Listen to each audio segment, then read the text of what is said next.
Kevin Bowers, welcome back to Validated.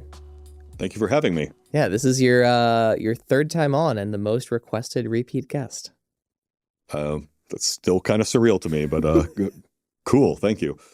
So I want to start off. We are sitting here in New York the day before the Aptos experience, which is a new thing for you, a new thing for me. I think for years, Jump's building in blockchain has been pretty Solana focused, or it's been supporting things like Pyth and Wormhole. But now you guys are embarking on a new project, tackling a new space. Mm-hmm. So this is Shelby, the new storage network that you guys have been working on with Aptos. Correct. Talk to me a little bit about, I want to get into the details of Shelby as well, but talk to me a little bit about like branching out a bit as an organization and sort of the problem set you see expanding in crypto as the industry evolves. I think one of the points that you've often raised and that I think we feel pretty strongly about internally at Jump is that the ambition of crypto has been too small. Yeah. And so if we look at a lot of the applications that people are doing right now, they're very trading adjacent. Obviously, we're a trading firm. So, it's near and dear to our heart, but a lot of the things that you often hear me talk about is, we've developed all this technology for trading, but it could have applications beyond trading. And so recent years, looking around all the explosion of interest in machine learning, all the cloud computing becoming a big business, and also seeing a lot of the potential for decentralized technologies like crypto to impact those sectors is like, hey, we got, a lot of the talent and expertise in-house to look in those areas beyond trading. And so I think that goes to a lot of the motivation, like why we're exploring places like Shelby and projects in that area. Yeah. So it's just, this to me feels like a moment where like something maybe internally changed, because if you think about, okay, Wormhole, at the end of the day, it's necessary for trading. It's useful for moving liquidity from place to place. Pyth, you need pricing if you're going to do anything involving the trading, right? That feels like very adjacent. Even, the 00 work, which we'll talk about in a bunch, fast fiber and fast data transmission is the hallmark of trading, right? If you can be fast or smart, you can only pick one. Fast is usually a good bet, especially if you're not the smartest. Storage is different. Storage is not something people typically associate with something in trading. In fact, like famously, like you try and modify as little data as possible in trading. So walk me through kind of how Jump even was in a place to have technology that they want to, commercialize through something like Shelby. I might want to push that back a little bit further than even kind of Jump's interest. And a lot of what I view as kind of a inversion in people's conception of what's difficult and hard and the way it's been essentially kind of exploited by big tech. And it will feed into like why Jump is interested in storage technologies and why we've developed a lot of things in-house for trading, even though you may not necessarily think like, no, don't they just do low latency? And so if I, to kind of give an example, when people build the next big supercomputer, the thing that drives the headlines, the sexy number that they like to give is like saying, look, we've built like nowadays an exascale supercomputer. Back in the day, for some of the things I'm thinking of personally involved was like we built a petascale supercomputer. And the big announcement wants to go out and say, rah, rah, look at what we've done. We built this petascale supercomputer. And if you think about what that does institutionally when those systems are being procured, the way I think these systems were traditionally procured, and I could see it firsthand, would be, well, we're going to buy the big computer. It's going to have all this compute on it, and we'll be able to get a really impressive benchmark on it. Yeah. But then when you're actually running it, it's generating huge amounts of data, it's a huge amount of storage, but no one really thought to provision the storage up front. And so then there is like, well, storage is kind of cheap. We'll just buy a bunch of hard drives. We'll put them in a refrigerator over here, and we have a huge amount of capacity. But then you find that you need to connect that. And even if you have like a connection, like, I got a 100 gigabit connection to my storage. It's like, well, yes, but I got 1 million cores, and 100 gigabits divided by 1 million cores is not a lot of bandwidth. Yeah. So I can think of like the very first, right after like Roadrunner, the supercomputer that broke a petaflop. After they broke the petaflop, literally my code was next up to essentially do some simulation so they would have some, visualizations of the kind of problems and things they want to do with it.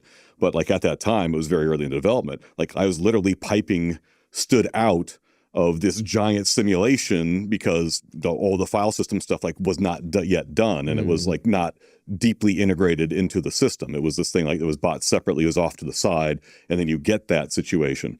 I think one of the big successes of firms like Google and the kind of things that you see in big tech is a part that people don't really see, and a lot of it's very difficult because it doesn't drive benchmarks, but it like really drives organizational success. Is they built a file system that was capable of indexing the internet, and like that's not really a success. Because you try to even like when you try to give numbers about this to say things, it's like it doesn't really compute. People are essentially taught, they're conditioned by their education to think about the compute side of things. But the compute is really quite easy. And there's a lot of reasons why it's really quite easy. And this is all the data motion, all the storage is hard.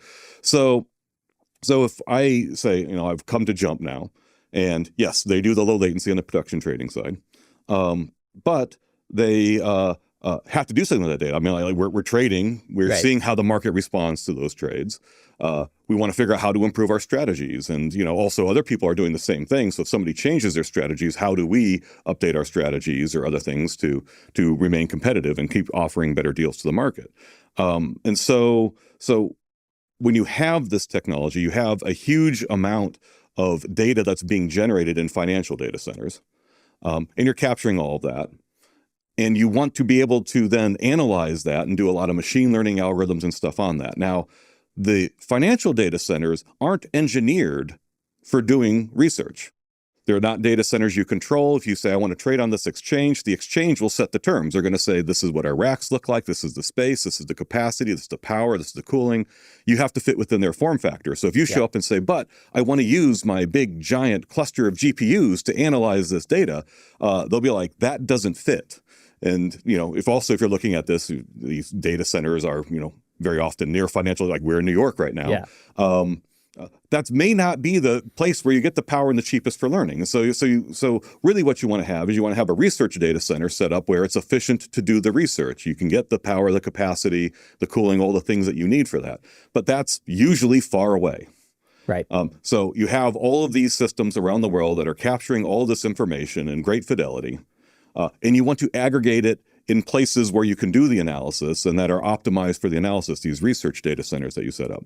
So what do you end up building? Well, first you end up building a network that can aggregate all of those things. And you also build a big, essentially, file system that can take all these data and then serve it on demand for analysis in the research data centers. So we had built a lot of those technologies. And when we built all of this, it was before cloud storage and cloud computing had taken off. So we were essentially doing it all ourselves. Now, our mindset at the time was like, we're doing this in service of trading. And the firm was really hyper-focused on trading. This gets to your point, like what has changed at the firm. So it's like, well, we're doing all in trading. And, for those of us who don't have a trading background, I didn't come from trading, I'm looking around saying, this is really kind of valuable. Maybe we could commercialize it, but you usually get kind of a blank stare, like, what are you talking about? Like, make our trading more competitive. Like, okay, fine. Go back to doing that. But, recent years, you've seen the huge explosion in interest in, cloud and, machine learning and all those things. And you can see the firm kind of looking around, and also as it's growing into new areas, saying what other areas we can grow into. And they're like, well, gee, we have all this technology we've developed in-house. There are opportunities for doing it. So it's like, well, one of the first things would be like Firedancer saying we're pretty good at doing low latency, high throughput distributed systems. We can put something together like that. But then, I was pointing out very often, and this is not less Shelby, but more 00. Yeah. We need a network to be able to support that. Otherwise, it's, like the analogy I always use, like the sports car in a traffic jam. But you then say, okay, well, there's a storage component here. I have all this storage that I need. And so it's like, well, what can you bring to the market that other people don't really have access to? They don't have really kind of storage technology.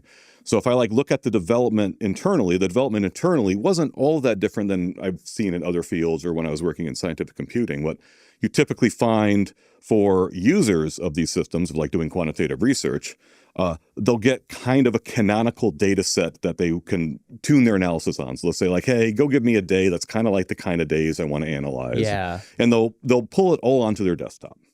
And they'll write their analysis in, framework du jour. And they're running on their desktop, and their desktop will have like a terabyte NVMe on it, and it's sitting right next to the processor, and they do all this analysis, and they get their analysis tuned just right, and they're saying, okay, cool, I have my code written to do the big parameter study I want to do, and whatever inference or training or parameter like regression, so forth. And so then they say, okay, cool, these people have built this big file system, but they've written it. They don't have a background in high performance computing. They don't have understanding of parallel file systems or anything, and nor should they.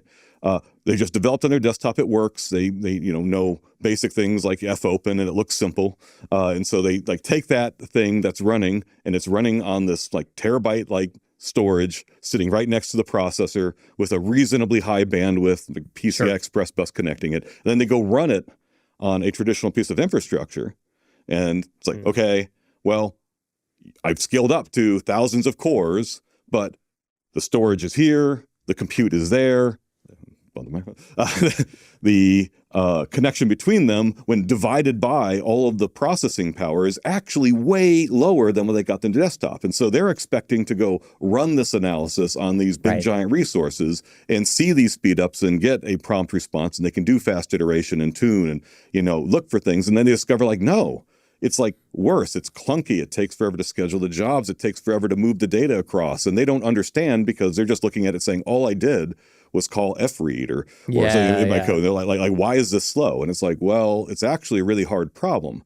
But if you then go to the people who procured the systems, if you say, hey, what you need to do is you essentially need to intermingle your compute and data. You need to give a ton of connectivity between that data. You need to do all these distributed things. And they look at pricing that out. They're like, well, that's not going to drive any headlines because I want to show the world that I built this system that has so much compute capacity. And in reality, the important thing that you need is a ton of I/O. So when I started, we had not really pivoted aggressively into machine learning. We started pivoting around that time, as a result, I was mostly working on the kind of high performance networking, low latency side of the problem. That's where most of the problems were. And rapidly, as you drive that down to the limits of laws of physics, people start getting more quantitative and start asking you questions that are more relevant to doing the kind of quantitative research. So in that, my background was not high performance networking. I was at one time more like one of those developers is just like none of the things worked right. And so I'm like, I will not tolerate that answer. I will then, rip open the hood and then figure out how to make it work right. That I became a lot more aware of how the underlying layers of the network stack worked and how mismatched the way I was taught to think about the computer and the network and what was cheap and what was expensive. And as I was writing even more lower layer things to, get lower jumps, low latency systems down to the laws of physics, it was like really evident that like there's a better way to do these kind of file systems and these distributed storage systems. And I would, I was fully occupied, so I was going to people on my team and things like they're putting up various versions of these things. And I'm saying like this is pretty cool what you've done, but like I think there's a different way you can do it. It's like, and I would try to describe it, and they'd kind of look at me blankly, like, what are you talking about? And they a lot of their objections were things that I've characterized as computer science magical thinking, but a lot of it's kind of like network is magic. I'm talking low-level details of like, how TCP works versus, multicast or other things and like ways you could re-architect stuff. And they were much like I was, which is that like, don't worry about it. Just like, you call connect and everything just works right. And so when I'm describing other ways of doing it, it was so outside their frame of reference or way of thinking about things. They were just like, I don't know what you're talking about, Kevin. You're like crazy. None of that will work.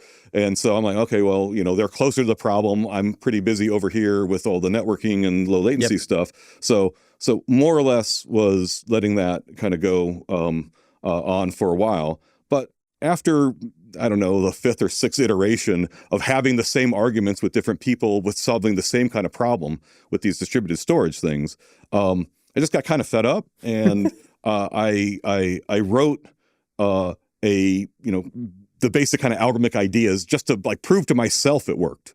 And then after I, got it, and I said, okay, if it didn't work, I wouldn't have told anybody about it. Yeah. But I got to the point where it's like, okay, this seems to like hold together. This makes a lot of sense. And I tried to show it to people. And I think for a long time, the reaction was like, still, what the hell are you talking about? This is like we don't need this. Like, don't you know, you just call connect for the network. Don't you know that you just have like fopen and it all just works? And I'm like, okay, I'm like, this works. Like these proof of concepts show that right, we can do better. Yeah, we can do better, but no one really cared until they did. And there was like we had built a new data center. It had effectively, if you just look at it, really broad brush strokes, kind of like cell wall, like, where was the storage, where was the data, all those things. It was built more or less conventionally.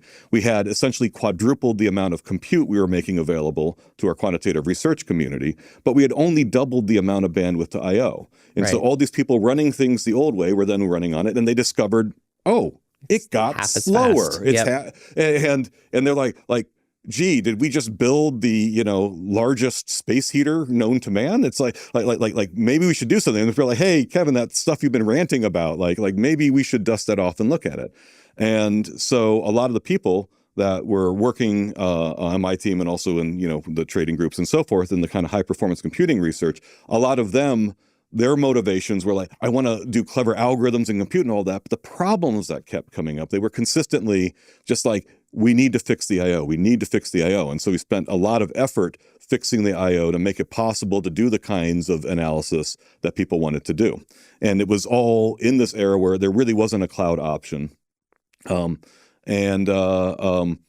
forward, like what I mentioned with the kind of firm waking up to being opportunities outside, saying like, hey, do we have other technologies we could use? Well, it's like, yeah, we got this distributed storage stuff, and it seems to be useful for things in the outside world.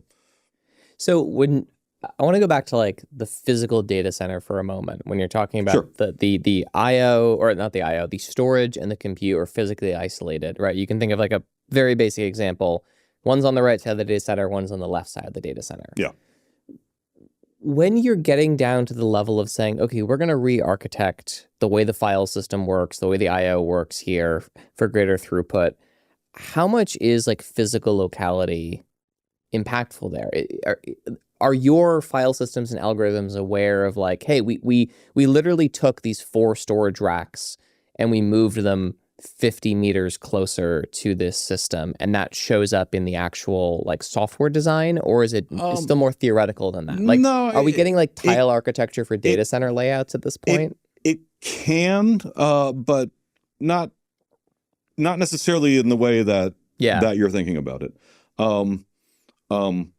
What I like to look at is essentially what's the kind of chunkiness of the request and the kind of amount of bandwidth. So if I'm a core and I can ingress bandwidth at such a rate, and the typical request is like somebody's trying to do something really fine grained, and all they're doing is trying to like access a byte here and a byte there, kind of random access. That's like, one kind of chunkiness. If the other thing that they're doing is just like, I just want to stream a terabyte. Yep. That's a different style of access. And so if I'm doing stuff that's really, really fine-grained, the more fine-grained I'm doing, the more I care about the latency. And so if you're saying like, do I care about the cable length? Well, if I'm moving a giant data set around, I don't necessarily care about the cable length of the fact I'm moving it from a rack over. I know that the amount of bandwidth I'm going to stream, I know it's going to take a long time to stream all that bandwidth by. And so the initial latency setup of doing the communication synchronization will be in the noise. But if somebody wants to do really, really fine-grained stuff, I'm going to really care about that. And the more fine-grained they're getting and the more latency sensitive and the more they're in a throughput-dominated regime, a latency-dominated regime than a throughput-dominated regime, the more I'm going to care about those artifacts. But go to the throughput regime where I'm not worried about cable length. I am certainly worried about cable width. Sure. So if I've built something where I say, okay, these are huge data sets, like I could put this thing on the moon and no one would notice. But it's like, do I have enough bandwidth to the moon where saying, hey, I got all this data over here. I've, put exabyte storage out there or whatever, some, suitably large unit that, no one can visualize. Like if all I have is a narrow straw to pull it across, it's like, it's irrelevant. Right. Like I won't be able to access it in any kind of reasonable time frame. So I really care, like if it's from the rack over, well, if it's from a rack over, it's probably not just feeding that one core. Yeah. It's probably feeding a lot of cores in the rack that I'm in. And then I say, okay, how many cores are concurrently going to be hitting that? And if each core is essentially expecting to be able to pull data at the same rate as that quant developing on their desktop with some fast NVMe sitting right next to the core, I need really huge amounts of bandwidth, insane amounts amounts of bandwidth. And so that is like really where a lot of the challenge is. Yeah, it feels like NVIDIA has kind of woken up to this over the last few years. I see more and more from their sort of developer conferences. Yes, they're talking about the power of the H200, but they're talking a lot more about these sort of systems they're building of what you plug the H200 into to be able to give it like terabits on the back end. It's really hard. Yeah. And people, it's back to that inversion I was talking about. They focus on the compute. They see an H200, like, wow, this has an incredible amount of compute. But that's just a consequence of like what I've often described. Like you shrink a transistor. How many more transistors can I pack in the area? Well, I can pack 4x. How many more wires can I bring in? I can bring in 2x more wires. And how far away did that other rack get? It's still the same distance. And so I have this thing where, yes, compute is really, really cheap, but everyone thinks about compute. And this has been, I think, the dynamic that's been exploited by a lot of the traditional cloud providers is they show this thing, everyone's focused on compute, and they know compute is dirt cheap. Yeah. Right. And so they're like, hey, we're going to give you all this compute. Everyone's like, wow, I'm getting a great deal here. I got all this dirt cheap compute. But like if you crunch the numbers and you say, hey, wait, can I move data in and out fast enough? And are they going to offer me good rates to ingress and egress and all those things? It's like, well, the actual thing that is difficult is moving the data into the right place at the right time. And they charge you an arm and a leg for that. So like, cloud has become a thing, things we've always looked at. Yep. Is like, we're not a cloud company. We're, trading like you described. Yes, we've developed this technology. We developed it in service of trading. But, now we got these big mature businesses out there. And shouldn't we just like say, hey, that was kind of cool stuff you did. It gave us some competitive advantage for the last, few years. But now, the big boys have shown up and they know what to do. And we should just use their stuff and we can focus on what we're good at. But anytime we'd crunch the numbers, it was like the cost is just terrible. They've done a good job on the performance. They've done a good job with the bandwidth and stuff. That's at least internally, like getting in and out is very much a bear. Different situation. Actually, one of the people at Jump characterized it as the Hotel California for data. You can you can check in any time, but you can never leave. Oh yeah, go look at the glacier retrieval rates versus the rates to put in data. Yeah. No, I've often called it the Roach Motel for data for the same basic reason. But we don't use it. Right. At least, we do use it, but it's like as a backup. Yeah. And like we minimize the amount we put in there, but we like keep all of our existing layers around in order to like offset those costs and all those things. And so it's like, I don't think other firms necessarily like places like even within finance, but places that got their start in machine learning. Yeah. When it essentially became much more popular and much more accessible with the various frameworks and so forth. I don't think they were sitting on a bunch of in-house storage technologies and high performance networks and things that they were building. And so it's like saying, we still seem to have something here which is worth offering and making available. And yeah. So if we kind of roll this back with like Shelby and 00, these are two areas where the traditional clouds charge quite high fees to access. As you're talking about, the cost for storage is high, the cost for reading storage is high, and then the cost for transmitting data outside of the cloud is high. Most people would assume that's because those things are fundamentally expensive to do. So let's break down a little bit like why is Shelby able to do something that Google and Amazon and Tencent and Alibaba and Azure are not able to do? Well, I think they could do it, but their incentives aren't to do it.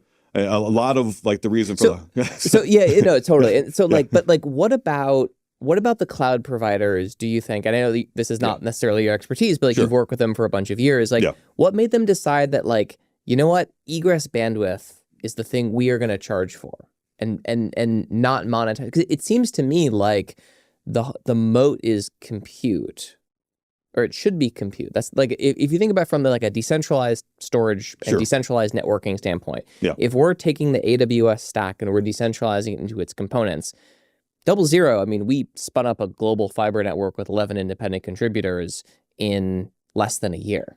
Now, I don't think that's the standard amount of time it would take someone to do this, but like that is a problem that we were able to get on pretty quick. Shelby is getting up and running also in that sort of 12 to 18 months timeline, at least to get to a testnet.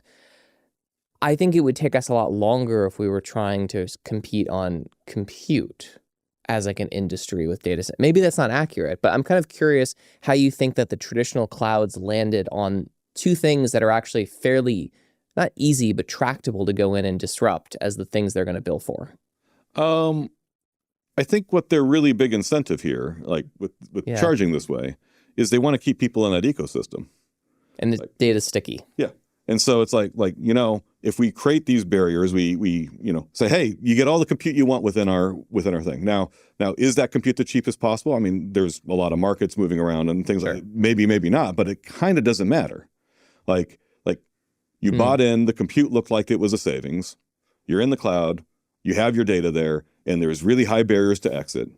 And there's barriers both economically and technically. There's the charges for that, but there's also just like, well, but you know, somebody else over here has fired up a new big compute cluster. They got, you know, whatever deal or set up their thing, good power, good cooling, whatever. I think a bunch of ways that they might go about that. Doesn't matter. It's like, well, yes. And when I tried to pull my data that has all been stored over here, you know, I ran up like almost everyone at Jump who's worked in this area has the thing of like accidentally typing a command that creates a sudden 6-figure purchase of IO. And then they feel kind of bad about it. And in some sense, it's like, yeah, don't do that again. But but at the same time, it's like what was your other option? One, what was your other option? But two, it's like it's all deliberately set up that way. It's basically like, no, you keep your data in here. We're going to make sure that you don't, you know, move around and you go out to that cluster. And so it's like they don't have an incentive to say, let's build really, really fat pipes to get our data over here. They don't have an incentive to say, hey, yeah, we really want you to be able to move your data around and, you know, be able to shop around where you can get the best compute and you can mix and match all those things. It's just not, it's not their incentive. And so if you look at something like Shelby, the idea here is because it doesn't have an alternative monetization model. It doesn't have a big supercompute layer attached to it or database as a service or things like that, that it's able to actually undercut on pricing here and provide performance that can compete. Like I don't think there's necessarily anything magical in the technology. I think the big thing here is the business model is set up to align the providers and the users, saying, hey, like you know, we win when you win. It's incredible what tokens do. Yeah, no, it's that's I think a broader message goes in with a lot of these technologies. Is this aligning incentives is a really important thing. I'm like the technology. I could nitpick a lot of stuff here and there about the various cloud providers, but you know, fundamentally, they're smart people. Yep. They built some good technology. They've put an economic model on top of it that is very much designed to drive business into their ecosystem, and you know, that's fine. At the same time, as a user, that's not in my interest. Like, I want a lot of flexibility to be able to shop around in vendors, and if my data is really sticky and it's stuck on one vendor, I kind of have to make do. And a lot of that you know, everyone focuses on compute and they don't really think about the IO. They get into the ecosystem without realizing that they've given up control of their data. They've given up their agency. Yep. And so it's like, well, you know, going to our interest, the big sectors of technology we have, it's like no, we want to see these decentralized solutions. We want to kind of restore that balance. And so that's at least where we're coming from. Yeah. You know, it's funny. You talk about like going into a certain set of premises and maybe finding those aren't the case when you get into it, like compute versus IO. Yeah. I feel like you guys had a little bit of a similar experience with Firedancer. Coming in and the big ask being, how do we get to 1 million transactions per second? Everyone thinking, okay, this is all about efficiency of how we can process transactions. But then maybe as you guys dug in, I mean, I've heard a lot more about how it's like a hot and cold state or issues. How do we get data efficiently ingested into the validator?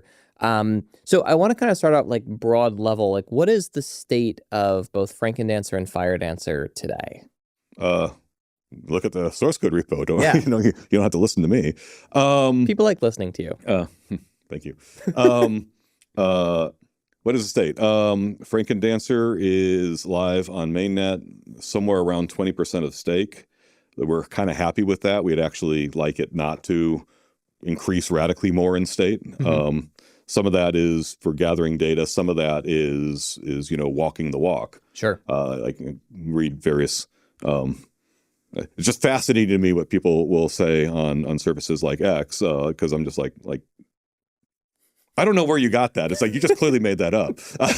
But yes, we don't want on so many levels to displace the existing validator, like the overall goal of the community, and this is for reasons of kind of policy, decentralization, of technology, reliability, trust, is that we want to see multiple validators out there. And so if we're in a situation where we're going out and we're saying, hey, like rah, let's get even more stake, it's like no, that's not the goal. The goal here is we want to have truly independent validators. We want to have ideally more than two. Yep. We want to something where you can get into the mechanics of the consensus and or the majorities flesh out how many you need, but a vibrant community of multiple of them. And we also wanted to teach people what they needed to do in order to make their validators fast, because they were developed in that same mindset. They were given mental models, they were given tools that strongly ingrained, think about the compute, don't think about the data motion. So I wouldn't necessarily say it was a surprise to us that data motion was going to be a big deal going in. I could think of the very first talks that led to doing Firedancer, and what I would actually say, Solana liked the idea of performance, but they didn't really have a good handle on what was possible and what was needed. And so there's this kind of notion, and I've talked about this in a lot of contexts, that we want to be NASDAQ on chain. Yeah. It's like, okay, cool. We have systems that trade on NASDAQ. I know what NASDAQ looks like at the level on the wire. About the off-chain NASDAQ. Yes. And so you want to, okay, so I have an idea what it would take to compete with that. But if you look in the industry, these kind of technologies that we brought in Firedancer, being on a private network that has multiple high bandwidth links that are bursting at line rate and processing millions of packets per second with FPGAs, that's been table stakes in electronic market making for over a decade. Yeah. Like actually one of the worries we had on Firedancer is we're going to open source stuff that we actually don't think is all that sensitive, because anyone who's in this business will have done something roughly equivalent to it. Right. And so it's like kind of middle west. And we're also then thinking people are going to look at this and they're going to laugh. They're just going to be like, what, is that all there is? Like really? You think that's innovative? But the reaction was like 180 degrees opposite of that. And so looking at that, there was a lot of perception, and Solana was by far the best in terms of their perception about this. Yeah. Of like having no clue what big tech, what traditional finance were capable of. Yeah. And so they're coming in like saying, hey, we're going to have like a bunch of Raspberry Pis connected on a DSL link, and we're going to go do a NASDAQ on chain. And I'm like, no, you're not. Right. Like you're not anywhere close to that. And so this kind of notions like, okay, here's your ambition. That's cool. But you don't know what you're competing with. Yeah.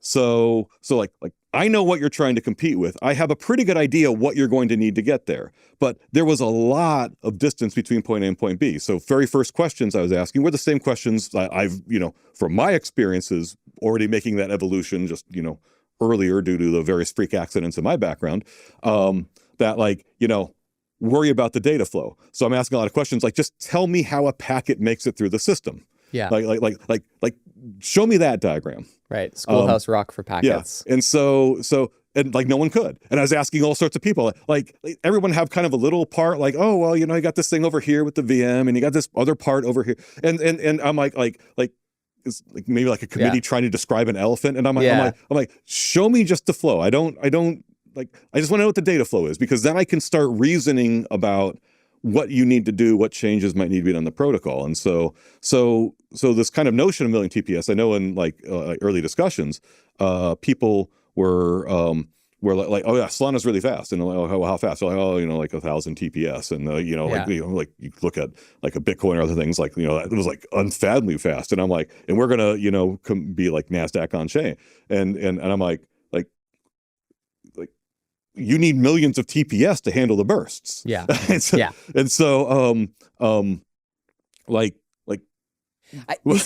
it's so funny. I hear this all the time from people in other ecosystems, and I don't mean this as some sort of like dig against them, but they're just like, we don't need parallelization. Things can execute serially. That's fine. Because our data shows... The universe disagrees, and I mean deeply the universe disagrees. But these researchers, they'll say like, look, we've looked at 10 years of Ethereum data, and what we see is that when fees move, it's all in the same competitive market, and so you can't actually get anything from parallelizing it. And I'm like, yeah, that's like querying all of the sailing vessels throughout human history and go, look, like none of them have ever sailed upwind, so clearly this isn't something there's demand for. It's like it's a very strange I also argument. would get a lot of arguments that were basically trying to spin the low performance as a good thing because it creates scarcity, and so it's like it makes it really valuable because there's not much of it, and I'm like yes, what else has scarcity is Somalia. Yeah, I think abundance has done pretty well for us. It's like you got to change your mindset. You got to really be thinking about the abundance and the kind of use cases and kind of getting beyond the local thing. And in some sense, to kind of give an example, I often would ask the question like getting data flow, like okay, they don't have a clear notion of data flow, but that's like where you start. Yes. But then also like saying, well, give me some idea like where you think the bottlenecks are. And they're like, well, we think it's all pretty tuned and pretty fast. And then like immediately I'm just like, nothing's tuned. Yeah. Because you end up in that environment and that will create the same mindset that you're talking about where they're saying, well, we looked at all the historical data. Yep. And, we don't see any benefit for one tweak here or one tweak there. It's like, no, because doing one tweak at a time won't get you there because you have this big sequentially dependent, like literally in this case, sequentially dependent pipeline. If I fix one part of that pipeline, but the rest of it is still there, I see no benefit immediately. Yep. And so they're looking around, they say, well, this part's slow, but changing it won't make a difference. This part's slow, I'll change it won't make a difference. It's like, yes, because you need to change all of it. Yes. And you need to, I can't have one narrow straw in that entire pipeline. I need all of those things to be fast. And so like very early on in Firedancer, and like you would know this was at the foundation at the time and so forth. Yep. I was like we could do a fast validator, but you're going to need a network at some point. Yep.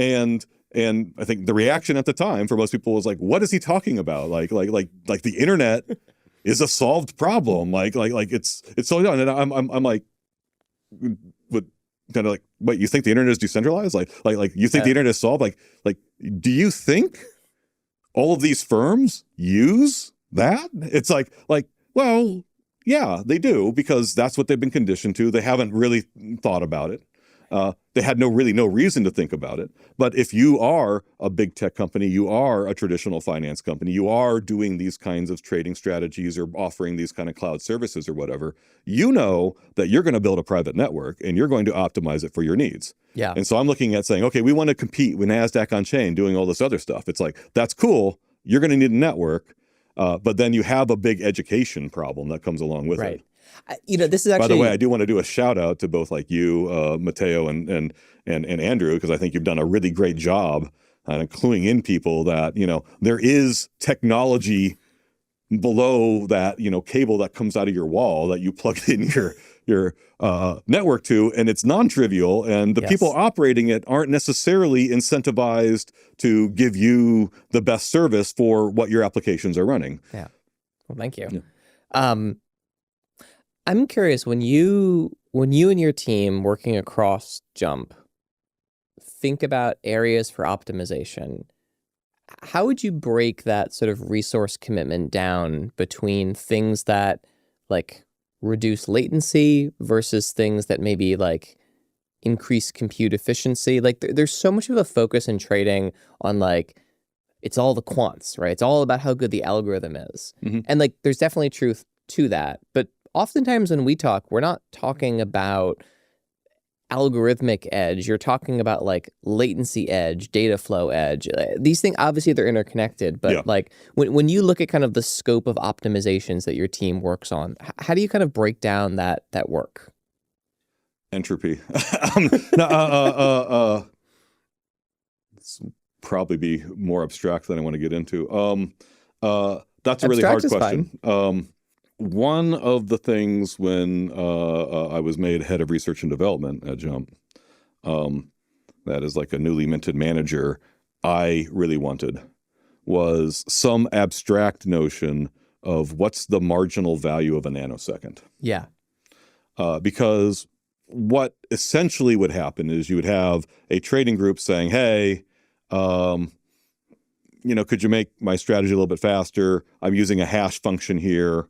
The hash function is like taking 50 nanoseconds to compute a hash of this for this lookup over here. And I think, we could accelerate that. And so we'd take a look and we'll, write you a faster hash function. It will, use some SIMD stuff or whatever. And, we'll get you 25 nanoseconds. And that will maybe be a day of work or something and not anything kind of major. And so it's like, okay, I can estimate roughly what level of commitment it will take us as an enterprise to do and what the kind of latency impact would be. But I didn't know where the profit impact would be. But at some point, some boss is going to ask you for a P&L on the work you've done. And so I would basically ask, saying, okay, essentially, not in a hostile way, but like, what's this worth to you to do? It's like, will this make you $5 or will this make you $5 million? Because I have other people making similar requests, and I'm trying to prioritize the exact question you're looking for. How do I deploy resources here? And the reaction that you would get was essentially, kind of like before I said, hey, we could commercialize some of this. Like, what are you talking about? Was essentially this like, oh, you sweet summer child. Like, don't you know all latency is infinitely valuable? So I'm like, okay, the partial derivative of, profit with respect to latency is infinity. So I guess we probably should do that project. But then you have no metric on which to rank projects. And so I'm looking at saying, well, if it's really that valuable to you, we could design a bunch of networking equipment that can bypass all sorts of layers of the OSI stack. We can use we can do all this other stuff. But you know what? That's going to be more effort. It's going to take more time. It's going to cost more money. You have more risk on the deployment. There's I can estimate those. I can figure out what will go on there. But if you do this, you're not talking about saving nanoseconds. You're talking about maybe saving microseconds. And then the reaction that you would get would be like, but it's more work. Like, should I do that one versus say like some simple code optimizations within a strategy? And they'd be like, oh, you sweet summer child, don't you know all latency is infinitely valuable? And so I'm like, okay, well then maybe we should do that. Okay, here's my $2 billion budget request. Well, that essentially would become the next one, which was when we started going down the path of machine learning and building these networks, these storage technologies. Some of the initial things about building networks were like, well, if you really care, we should be building our own custom fiber optic networks and all this other stuff. And the initial reaction I got for that wasn't, oh, you sweet summer child. It was, oh, that's crazy sci-fi talk. And so I'm like, okay, cool. I don't know what the marginal value is, but I found a data point on the other side of it. And so I can at least kind of reason there is some threshold where it just becomes, not worth doing. Unfortunately, at least from the point of view of prioritizing projects, very fortunately for both kind of projects we've been able to do and Jump's overall success is we ultimately did do those projects. And so when you ask that question, it's a really tough thing to answer. I think the thing then I look at is really that entropy kind of thing, which is that if I look at a project, how many ways does it have to succeed? Mm-hmm. So somebody comes and says, if we do this thing with all these little intricate pieces that just have to line up, and it will create a benefit for like only one strategy in the firm, I'm like, that's a lot of effort. And maybe if it succeeds, it could be a really profitable thing for the firm to do. But the probability for it to succeeding for every little piece to line up just right is really quite low. And so then I look at other projects, which is like, hey, if I can move the needle for everyone and they don't got to lift a finger, Right. Like entropy is working on my side. Now it's a little bit difficult because going to the thing like you're trying to justify doing a project, like what people want to hear is this like really deterministic, like okay, tell me what we're gonna get for this. And a lot of it is like I don't know, but we're gonna move the needle for thousands of trading strategies. I'm willing to bet some small fraction of them will see a benefit that will far exceed any investment you're making. But that does not make a accountant or very happy. This is the hardest argument to make in any business, which is like typically, and especially like a high growth startup, jumps on a startup, but like a high growth organization like that, is it's very hard to go to someone and say, I'm going to make everything you do 20% faster, and this is a worthy endeavor. The default response from most organizations is, we don't know how to think about that at all. Like, this isn't a new business line. It's not a new revenue line. It's not like we can't put this into our template and make sense. So I'm kind of curious, like, is there something in Jump's culture that you think was more predetermined to saying yes to that? Or was that an education process with your leadership? No, I think one thing is the leadership has been willing to take those kinds of big firm bets. I think a lot of it is essentially a trust factor. Like Kevin says we can do this.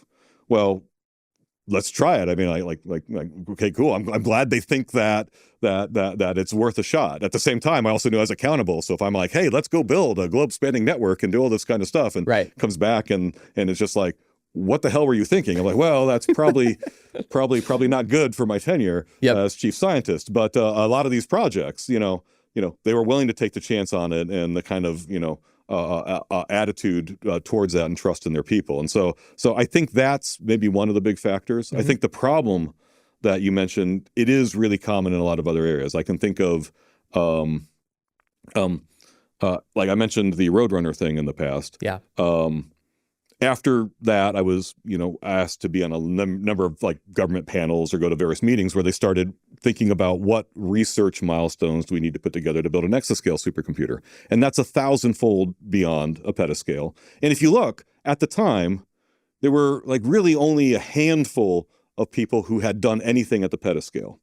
But they were canvassing the community for people. And those people, they're good scientists, they're very smart people, but they had been operating essentially using Dusty Deck Fortran codes that were operating at the gigaflop kind of teraflop kind of scale. And they're basically saying, hey, if we can convince Congress to procure the money to do an exascale supercomputer, what would you do with it? And you're literally asking somebody to say, hey, I'm going to take what you do today, and I'm going to give you a 1,000,000-fold increase in capacity. What would you do with it? And it's so far outside. It's not the 20%. It's so far outside. This also happened like working at Shaw on the protein folding supercomputer. We would interview people to work on chemistry applications. And one of my common questions was like, the ambition of this project is to give you literally 1,000-fold increase in capacity over what you have today. What would you do with it? And a very common answer, usually answer people we wouldn't hire, but it wasn't necessarily their fault, was like, well, what I would do today but 1,000 times 1,000. Yeah. And it's like, that's not what you're going to do. No, I mean, oh my God. We get this so often in Solana. The number of times people would be like, why do you need 1,000 transactions per second? Why do you need 10,000, 100,000, 1,000,000 transactions per second? And I'm like, for use cases we haven't even begun to think about. Yeah. Right. And going beyond that, just back of the envelope. Yeah. Like I'm looking at 1,000,000 TPS saying, well, typical packet sizes on a cable are this big, and here's like 10 gig, but here's how many millions of packets you can get. Okay. And I know markets that they're wanting to compete with burst at line rate. So I'm like, you better be thinking with units of millions here. Yeah. If you're not thinking units of millions, you're not thinking about competing there. Right. Other arguments I've made in the past, I've also been very happy that you've I've not said this before, but I think you've already figured it out, was that, if you just look at the population of the world and you say, a human maybe does in some world with all these, technologies, so forth, does like O of 10 transactions per day. You're like looking at rates that are like 10 million TPS. Yes. And so if you're like thinking, I want to do a globe spanning application, and people are saying, okay, cool, what do I need 1,000? I'm like, well, I don't know, but I know you're not doing a globe spanning application with 1,000. Right. Like you better be thinking millions. Yep. And like to your point where you say the ambition's small, it's like, yeah, million is on the low side. Million is small. Million is small. You should be thinking 10 million and all of that.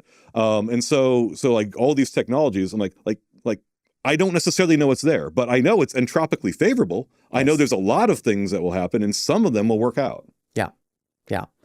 So I want to, before we move on too much from Firedancer, you guys are near the end of the net new client project, portion of the project. Yeah. Looking back on this, what did you underestimate and what did you overestimate in terms of difficulty and how long it would take to get that to a place where you're happy with? So yeah, that's a tricky question, okay? Because a lot of that I'm trying to not have hindsight bias. I think one thing here is, and I don't know if this would be overestimate or underestimate, but I would say our expectation going into the project was, I've worked in big organizations and across the spectrum, but big organizations have bureaucracies and internal things, and getting them to do things, especially these kind of like big picture, qualitatively different ways of operating. Yeah. It's really difficult. And so I'd say our expectation going in here is like, we're outsiders. People are going to have trust issues, and we expected that going in. We are dealing with just by like number of people involved in the community, all the things like this is not a small organization, right? But it's also not like a top-down military. There is a leader at the top, and like you say, hey, you're going to do what I say, because if you don't, I'm going to fire you. Like you don't have the tools that you usually see, like for good or bad. I actually say mostly for good. The tools that big organizations do, and so I'm like, okay, like even in an organization where at least in principle I can say go do X, and people are supposed to go do X. By the way, that never actually works. In an organization like that, getting the organization to shift culture, to think differently, to change, is really tough. And so we're looking at going into this like saying, this is going to be even worse. Yeah. Like being able to make the changes necessary, reset the cognitive mindset, get these kind of things done. We thought that was, like biggest kind of risk point kind of day one is like we're not all that worried about the technology. Yes, there was risk of landmines and so forth being in there. They just discover there is some intrinsic feature of the protocol that would just, stop any of your ambitions. Sure. The community didn't have any of that. And to the extent they did, they were willing to change. Yeah. Far more so than any kind of large organization. And so that was a real surprise to me. And I think we already brought this up, but it's like a testament to the power of incentives. Like the whole point of these things on the more economic side of the problem is making sure everyone has aligned incentives. Yep. And so it's like, well, if their incentives are aligned, a lot of the problems just kind of fall away. I can do those things, and I don't necessarily have the big organization kind of problems. Now, getting the incentives aligned and figuring out how to do that and avoid it, that's a really hard problem. Yep. But it's like big surprise to us. I don't necessarily know if this wasn't an anticipated difficulty, but there's something that is really distinct about intellectually understanding something will be hard versus emotionally understanding. And you get the emotional understanding something will be hard by actually doing it. Yeah. And so one thing that I think was very hard is doing this stuff in a permissionless context. Like we kind of knew it would be hard, but when you actually get in there and are needing to do it, it is genuinely hard. And you take for granted working in a more traditional context of the lack of constraints that you have around that. So to kind of give an example, if you connect with an exchange or trading, you're going to sign some terms of service with them, and summarizing it basically comes down to don't be a jerk. Yeah. So can't do that in blockchain. Yeah. So okay, if we start spamming, we start trying to probe the exchange, we start trying to do all these things, the exchange is going to come back to us. Yeah. And be like, you're being a jerk. And Yep. and they'll cut us off, might have legal consequences, whatever. But it is something where being in a permission environment means that there are problems that you don't have to solve, because you can just solve them by, saying, hey, we withdraw permission for you to be connected to us, or anything else like that. And so when you're working in these environments, it's like, in some sense, easy to solve the problem if you're willing to sacrifice the performance.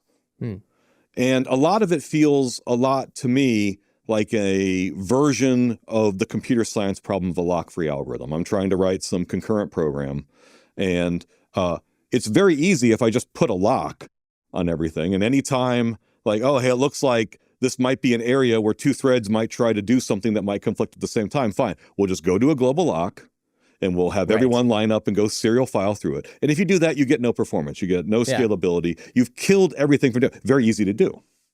But you get like a really subpar result. Yeah. And so when you're designing lock-free algorithms, you're spending all this time like saying, well, this person might be doing this concurrently with this, and so they might get confused. And so you're like working out all these things that are really subtle.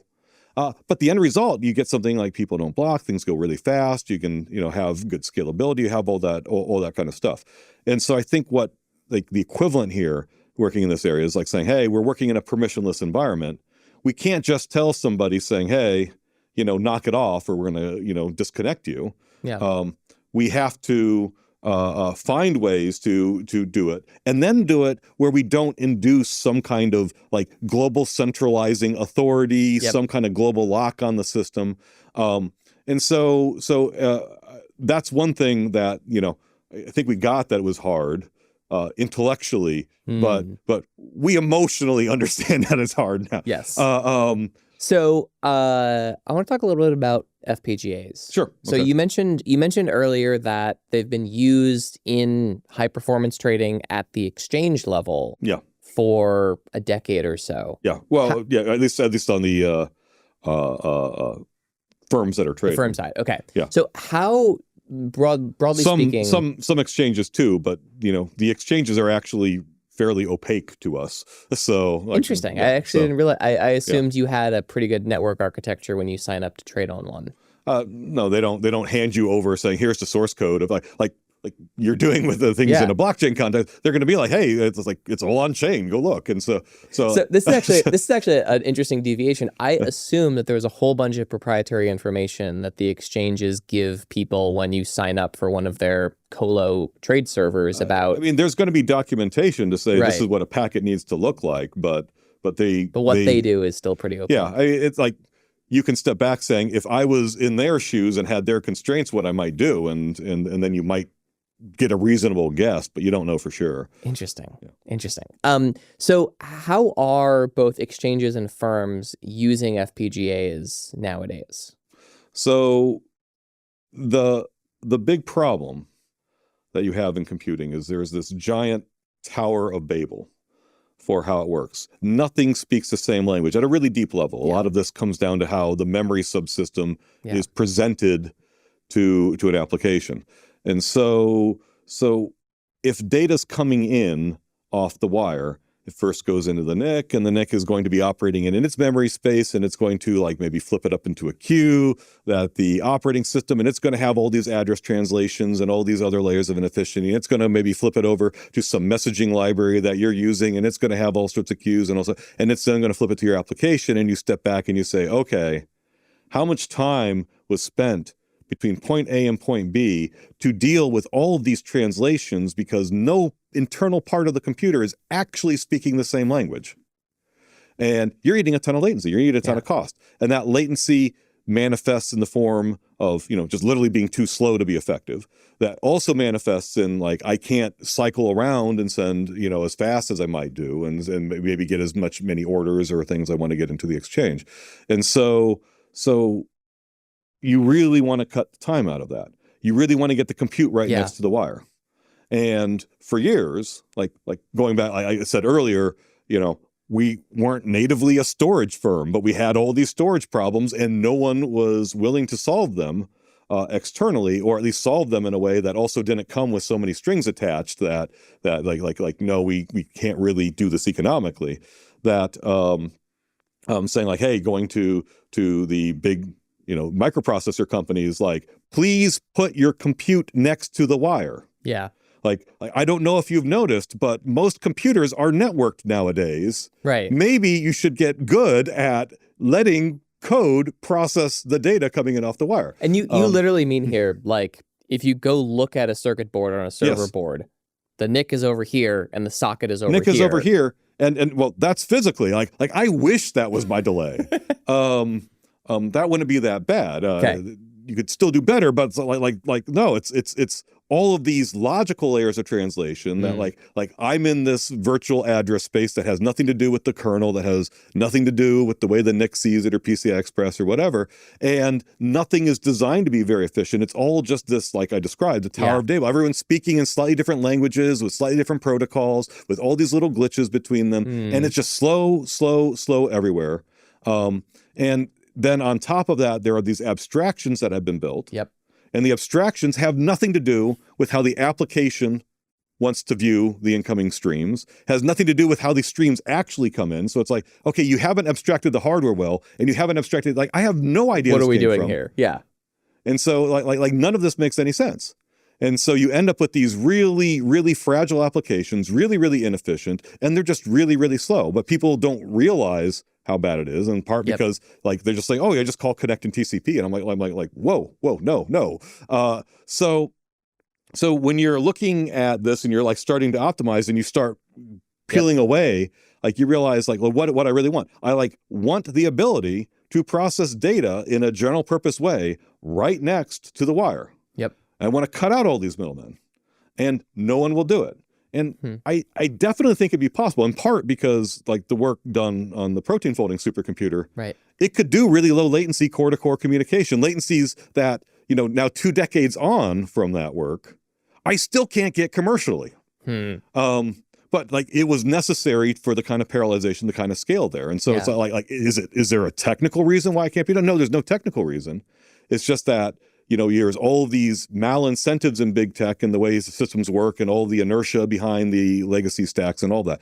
We don't have the luxury at Jump of being like, well, that's just how it is. It's like, no, because some other firm will do it and then they will put us out of business, like literally put us out of business. And so so we're highly incentivized to not accept that state of the world. So I want the general purpose compute down. Okay. Going to big tech saying, please deliver this. The things you're building are not interesting at all to us. In a lot of ways, they're actively worse than they were. I used to joke, like, someday we're going to have like, vintages of Intel processors, like, oh, 2014 was a good year. Let's break out the 2014 vintage. Yeah. But it's like literally come to that. Like everything is just designed wrong for the completely wrong incentives. And it's not just a unique problem for Jump. I think there's a lot of problems in computing, and this will also get to why they're useful in blockchain, and also why you also will see a lot of these technologies being used by big tech under the scenes. Is saying like we aren't getting what we want from big tech. We have the ability to do better. We're just going to do better. So FPGAs are basically the kind of right balance point. Now, when I say the kind of right balance point, there are many things that frustrate me about FPGAs: the development cycles, the tooling, and some of that's a mindset education problem. Yep. But if I kind of look on the spectrum of like, okay, I can write code for a CPU. Okay, that's one kind of level of closeness to the wire. I can write code for a GPU. Well, I don't really get closeness to the wire as such, but I get at least more exposed on the compute, and I can do a lot more performance, at least on the compute side there. If I go to an FPGA, well, okay, I can get really close to the wire. I can have my NIC literally feeding directly into the FPGA fabric the data, and I can write the processing there. The thing here is I need a lot of more specialized talent. I have tools that are both expensive but take forever to compile. So I have to eat a lot more cost to make FPGAs work. But Yeah. it's worth it to me, because what's the next step? Well, the next step is building an ASIC.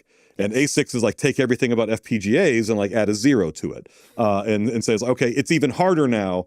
You make a mistake, you're going to find that you spent $100 million for a design that you need to tape out again. And it's like oh, well, so when you're in a business, especially like trading, you have to be able to do a fast cycle, fast turnaround on your development. FPGAs, they're not great at all compared to a CPU, but they're better than ASICs. And so this desire for, I want something that can be close to the wire because no one else is giving it to me. And I need something where I can essentially do rapid iteration. Well, FPGAs fill that niche. It wasn't originally the niche for them. I mean, they were originally developed as a way to do ASICs.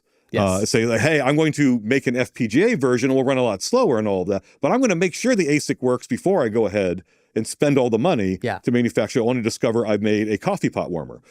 So that's why we use it. Right. Now look at the problems in blockchain. Okay, you got all this data coming in from all the validators, all this kind of consensus, all communications, all those things. I want to process it fast. I got all these transactions coming in, and they're going to be bursty. If you see an opportunity, they're going to chase. Okay, I got all this data coming. Okay, what do I want? Well, gee, I want to be able to process packets near the wire fast. I want to get better power efficiency. I want to get fewer cores. But you know, these things are rapidly evolving. And the chain is changing. I guess that was one of the points I wanted to make before about. Oh yes, yes. About moving target. It's a moving target. So making a commitment to an ASIC is a really, really tough sell. But you can look at doing an FPGA, and it's the exact same problem, the exact same economics. Yep. So there's two things I want to kind of dig in on FPGAs. The first is you're saying like they let you get closer to the wire. Yeah.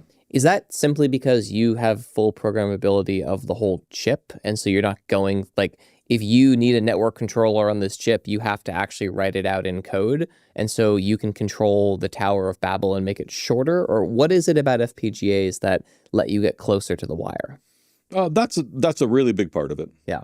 I mean, if you look at like how a lot of NICs work, I mean, they're not necessarily all that different than for the processing component, put an FPGA on and then, coded the FPGA to do that exact kind of processing. In our case, it would be like taking that kind of logic that would be somewhere in the firmware or maybe the RTL for an FPGA of a NIC and replacing that with actual application logic. Yeah, it is kind of funny. I don't think people realize sometimes just quite how low level FPGAs are. Yeah. Like I was talking to one of our engineers who's doing work and he goes, oh yeah, like I had to write some code to make the lights blink.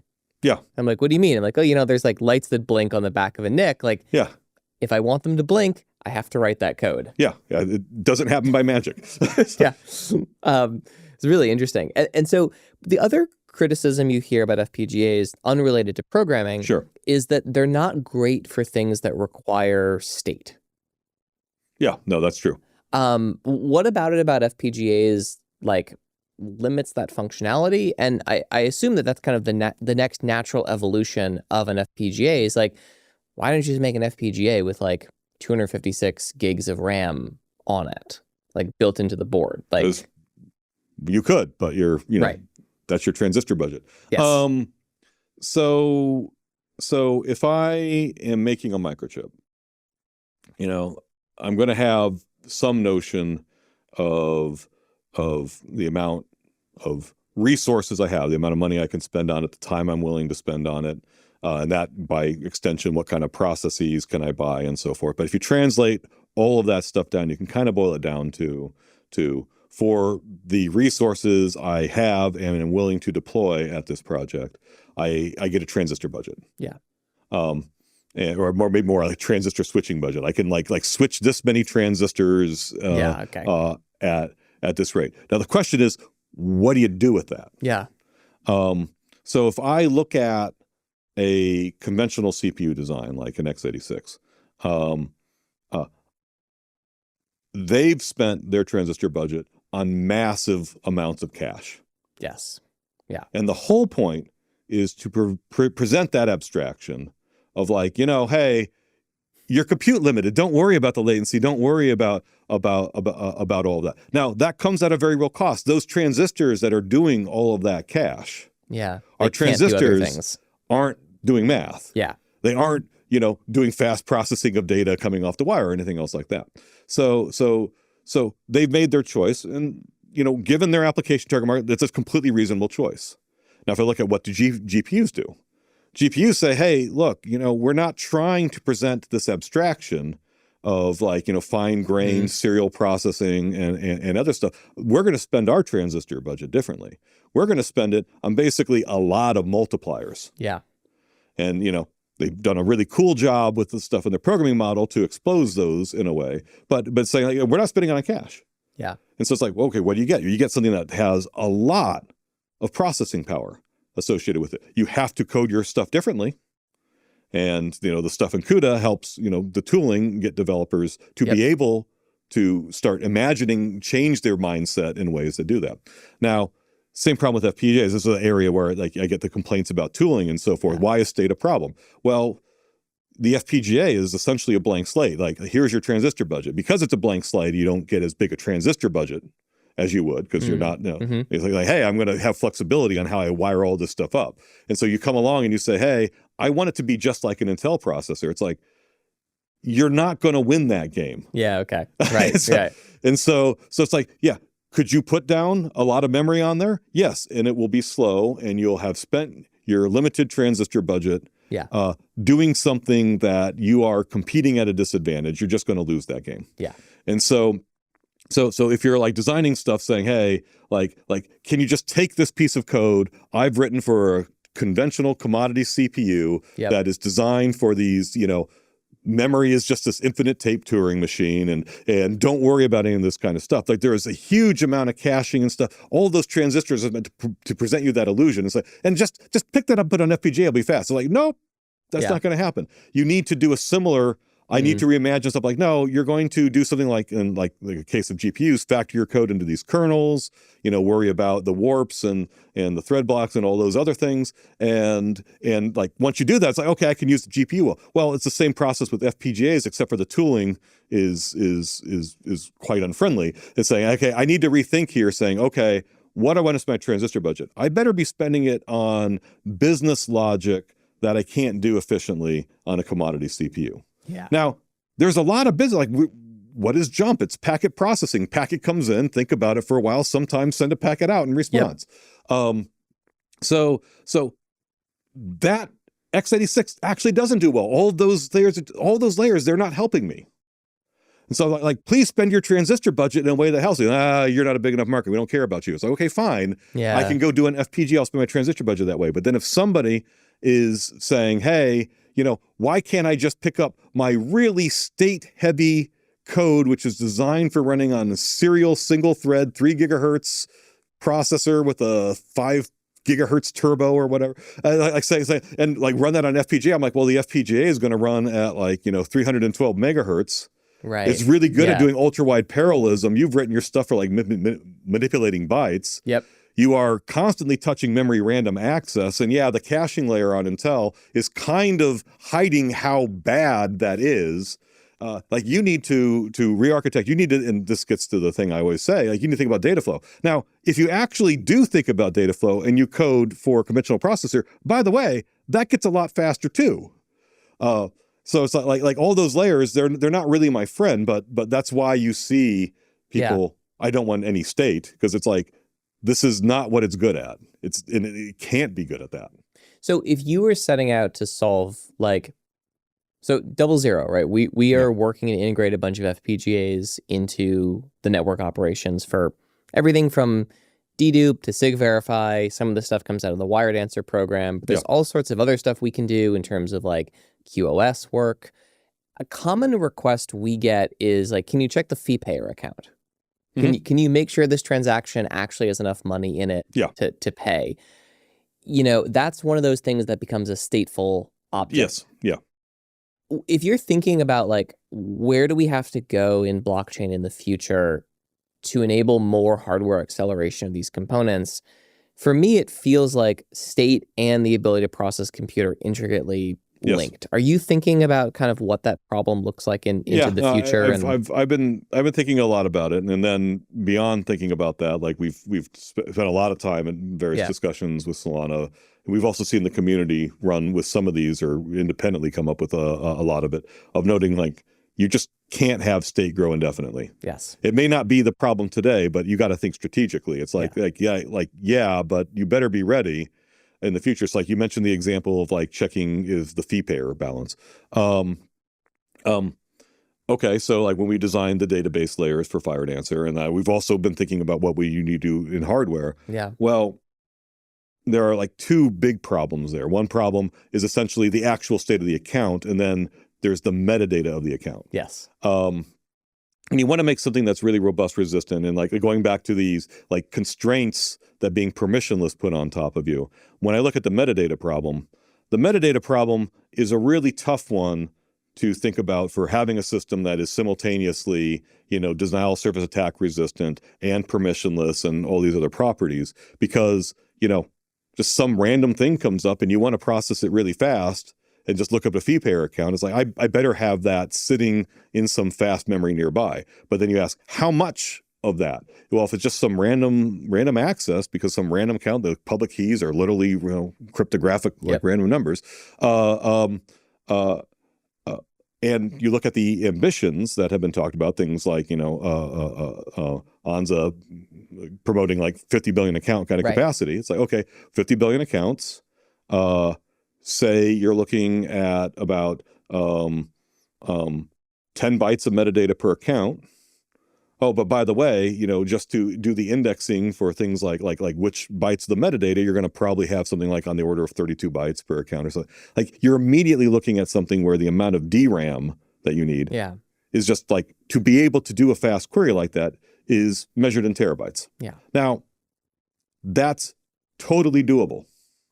If every validator can cost 40 grand. Yes. Yes. But that's the thing here. But I'm also like, but at 50 billion accounts, you're literally talking about something which is meant to be a global scale application. And you look at the amount. Maybe that's okay. Yeah. So I'm like, people are, have validators with like, $1 billion stake kind of numbers associated with it. And you're complaining about spending $20,000 on DRAM? Yeah. It's like, no, it's like, this is pretty cheap. This is the big leagues. And in the big leagues, for what you're attempting to do, what your ambition is, you can maybe afford that. Yep.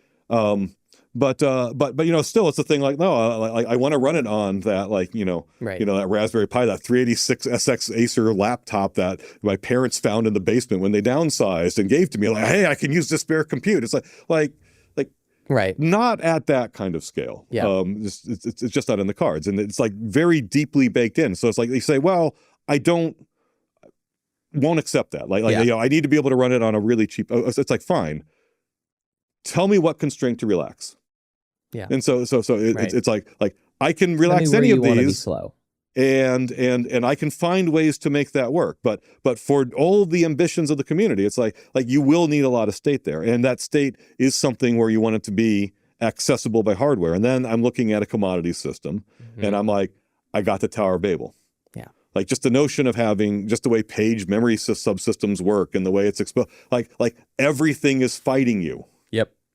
And so the ability of putting like a terabyte of DRAM, like you could imagine, say, okay, I got an FPGA here, I'm going to put a terabyte and I'm going to have an NVMe. You can design these things. In fact, in a lot of things, you can like go to like an FPGA site, they will have kind of example boards or things that will look and smell kind of like this. So it's totally doable.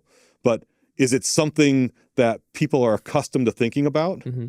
Is it like, the El Cheapo box? It's like, no, these are like industrial grade systems that you're talking about, and that they need serious engineering to work right. Now, if someone comes along and says, well, we don't care about 50 billion, we're going to just drop that to, like right now, there are roughly 1 billion accounts. Like say, well, we're just going to be kind of good on 2 billion and we'll sort out state compression or whatever by then. It's like, okay, well, it's not that hard a problem now. Yeah. But you really need to figure out, like, okay, scale back your ambitions, relax the constraints on like denial of service protection, relax the constraints on permission. Like what do you want to do? Yeah. Like we can make it work, but these are the reality of the systems. Yep. Fascinating. All right. Well, Kevin Bowers, Thank you for joining us again on Validated. Well, thank you for having me again.